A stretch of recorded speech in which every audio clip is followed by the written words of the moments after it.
The ultimate showdown, Xbox versus PlayStation versus PC gaming. I'm so sorry for making you guys listen to this. But like, if I had to hear it, you do too.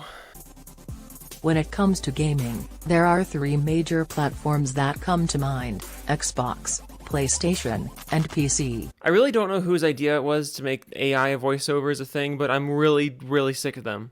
Like, they're absolutely everywhere and I can't stand them. Each platform has its own strengths and weaknesses, and the decision of which one to choose can be a difficult one. I mean, if you have all the information, it really shouldn't be that hard. In this blog post, we'll take a look at the pros and cons of gaming on each platform to help you decide which one is right for you. Starting with Xbox. That's right, we're responding to blog posts now. Except this is a YouTube video, not a blog post. Because nobody blogs anymore. What the fuck? One of the biggest pros is the wide selection of exclusive games that are only available on Xbox. Right.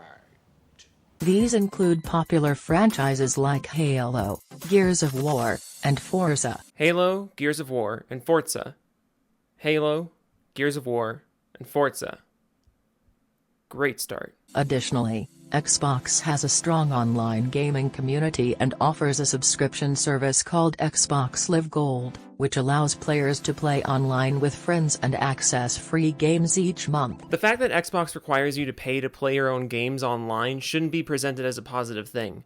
Also, if you're paying for a subscription, the games aren't free. You're paying for them. The fact of the matter is Xbox players have to pay an extra fee in order to play their own games online, and no amount of random rotating game downloads is going to erase how much of a scam that is. On the other hand, one of the cons of gaming on Xbox is that it can be more expensive than the other platforms. Wait, isn't Xbox's whole thing that they're the budget option? Like with the Series S and Game Pass?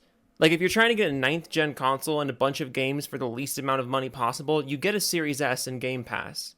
Like, that's kind of the sales pitch. The cost of the console itself, as well as the subscription fee for Xbox Live Gold, can add up. Weird, because Xbox Live Gold was labeled a positive like 30 seconds ago. Also, again, the Series S is the cheapest console on the market, at least compared to the PS5. Like, I guess if you want to be a stickler, you can say the Switch is the cheapest console on the market, but that's not really a next-gen piece of tech like the others, you know? It's also probably the most expensive system to maintain in terms of games, because of how much of a fucking stick in the mud Nintendo is with their pricing. Like, did you know Breath of the Wild is still $60 on the eShop? Did you know Hyrule Warriors, a 2-year-old game that barely functioned, is also $60? And fun fact, Splatoon 2 is still $60, as is Splatoon 3. I know this has nothing to do with what the person said, but I'll never pass up an opportunity to point this stuff out because it's fucking hilarious. Additionally, some players may find the Xbox controller to be less comfortable than the PlayStation or PC controller. Okay, so get a custom controller? Also, what is the PC controller? Next, let's take a look at PlayStation. One of the biggest pros of gaming on PlayStation is the wide selection of exclusive games that are only available on PlayStation. Before you ask, this video is indeed from the year 2023. These include popular franchises like God of War, Uncharted, and The Last of Us. God of War, Uncharted, and Last of Us. God of War, Uncharted, and Last of Us.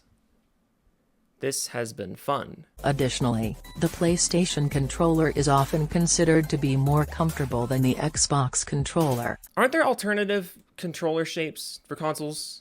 Like, there's gotta be, right? And if not, then holy shit, how restrictive can your platform be? However, like Xbox, one of the cons of gaming on PlayStation is that it can be more expensive than the other platforms. Holy shit, something true. The cost of the console itself, as well as the subscription fee for PlayStation Plus, the online gaming service, can add up. Not that anyone's keeping track of this sort of thing, but in the Xbox section, he said Xbox Live Gold was a positive and a negative at the same time. But on PlayStation 5, it's just a negative, no positive, which is more than a little bit inconsistent. Additionally, some players may find that the graphics on PlayStation games are not as good as they are on Xbox or PC games. That's entirely dependent on the game. Some Xbox games are really pretty and some look like shit. Some PlayStation games are really pretty and some are forspoken. Finally, let's take a look at PC gaming. I'd really rather we stopped, actually. One of the biggest pros of gaming on PC is the graphics. PC games often have the best graphics of all the platforms, and players can also make use of high-end graphics cards and other hardware to make the graphics even better. Nice. So far, so good. Additionally, there is a wide selection of games available on PC, including both console and PC exclusives. But if they're on PC, doesn't that mean they're not exclusives? However, one of the cons of gaming on PC is that it can be the most expensive option of all. Yeah, it can be. It doesn't mean it has to be. A high-end gaming PC can cost thousands of dollars, and players will also need to purchase individual games rather than having a subscription service like Xbox Live Gold or PlayStation Plus. So those subscriptions are fine, but the PC subscriptions are not. Also, games are cheaper on PC by a landslide, so purchasing all of your games really isn't a huge deal if that's the route you choose to take. Also, there are a number of really good subscription services on PC, like Game Pass, that give you a whole lineup of games to play, but perhaps the most important point here is the fact that relying on game subscription services is not a good thing. I would much rather have to buy all my games individually than rely on a curated list of games that I have no real say over and have to pay for anyways. But maybe that's just me. Additionally, some players may find the PC controller to be less comfortable than the Xbox or PlayStation controller. There isn't one PC controller, though. You can use pretty much anything you want. In conclusion, the decision of which platform to choose for gaming comes down to personal preference and budget. So, the whole video was pointless. Xbox offers a wide selection of exclusive games. No, it doesn't. And a strong online community. PlayStation offers a wide selection of exclusive games. No, it doesn't. You keep using the word. I don't think it means what you think it means. And a comfortable controller. And PC offers the best graphics and the widest selection of games. That it does. It's important to weigh the pros and cons of each platform and consider your own needs and budget before making a The video just ended. Just like that. I didn't edit it. Here, I'll play it again. It's important to weigh the pros and cons of each platform and consider your own needs and budget before making a Nice.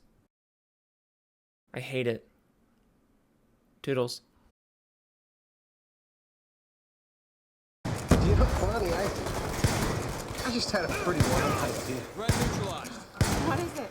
Well, not sure how you pronounce it or anything, but